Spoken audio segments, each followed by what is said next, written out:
Okay, so this is what is the force table.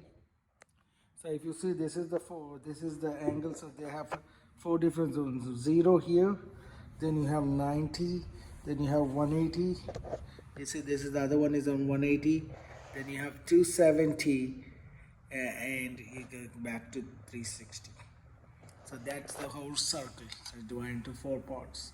So now, as I told you on the diagram, if you see there, the first one is placed on 90 degrees. So I put at 90 degrees. If you see, this is at 90 degrees, this pulley, and this is the string. So the strings are pulled by a different. So there's a force. I put a mass of 100 grams. If you see the mass here, it is 100 grams. So you see, that's 100 grams. And then I'm going to put a mass B here, same pulley here, and I put a mass of 150 grams. You see the 150, so 100 plus 50, that's 150 grams total. So you have a on force 2, it's with a mass of 150 grams for with the here with the mass of mass A as 100 grams. So I'm going to now pull. So this, you see that's the ring, as the two forces are pulling this rings are pulled, this are two forces. So what is happening? It moved away from the equilibrium position. So how can I pull this ring to the equilibrium position? So what I should do is I have to apply a third force on the opposite direction, where if I pull this force, that means I have to hang the mass, and that is called a hanging mass.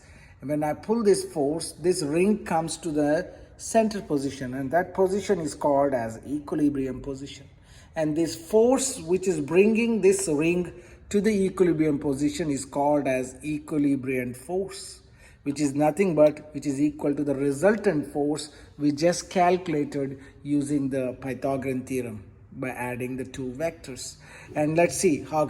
So when I place this at a certain angle, so how can I know how much I should? So I'm going to place it. I just put it at the 323, whatever number we got 326. So we put that number around 326. So I'm going to move this. This is not exactly on 326. So I'm going to pull the pulley on a 326 value. So this is your 326. So I'm going to pull it at 326. I'm going to tighten the pulley. So hang on. So I have one. So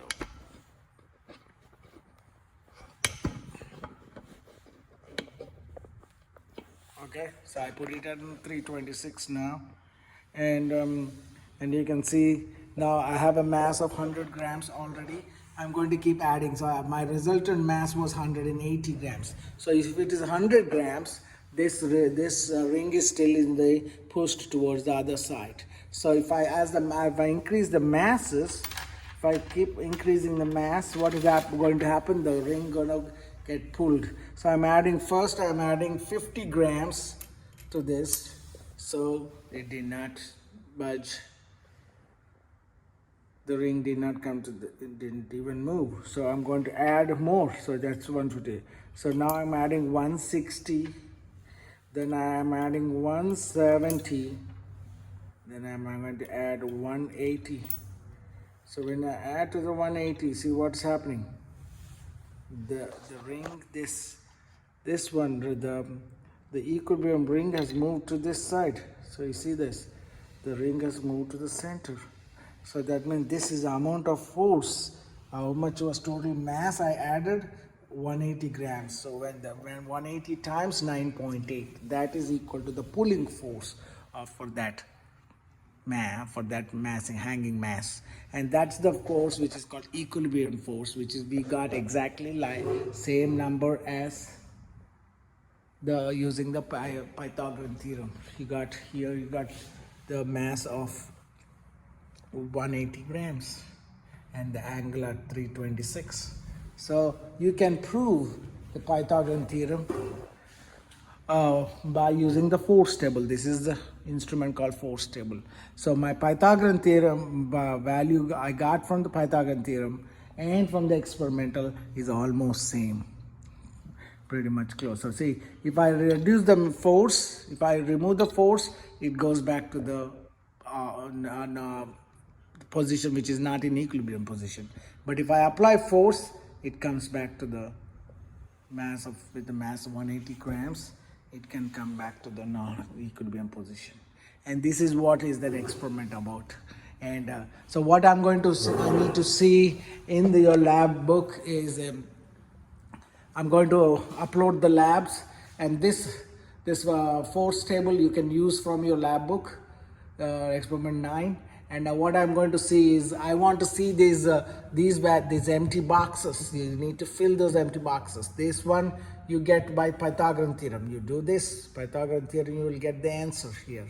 And how do you get the direction? You get the theta value using the B is equal B over A, which is, this is 0.2 over 0.2. You get the angle, you add to angle to 370, and then you get the angle there, and that goes here. Then what is the weight of A? How do you get weight? You multiply this number times 9.8, you will get this number. Then how do you get this number? You multiply mass B times 9.8, you get that. Then how do you get this? Whatever equilibrium mass you get here, you multiply with 9.8, you will get this. So I have to see this, and you also, the next page, you have to fill out some tables. So I'm going to tell you which ones you don't have to do.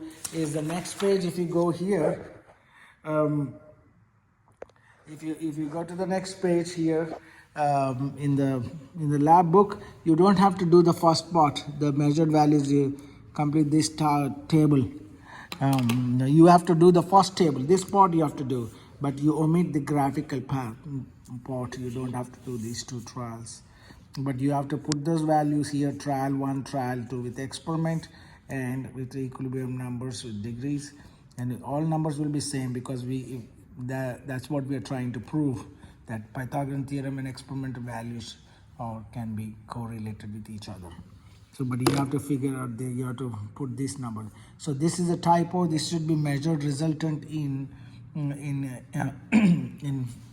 kilograms. You can strike centimeters and put kg and put the values here, and you'll get the answer. And then go ahead and answer those questions, and you scan them and send them, and you will get the grades accordingly. So so this is all about force vectors. So if you have any questions, please let me know by email, and I will answer. And we will finish all these labs slowly and steadily. Thank you.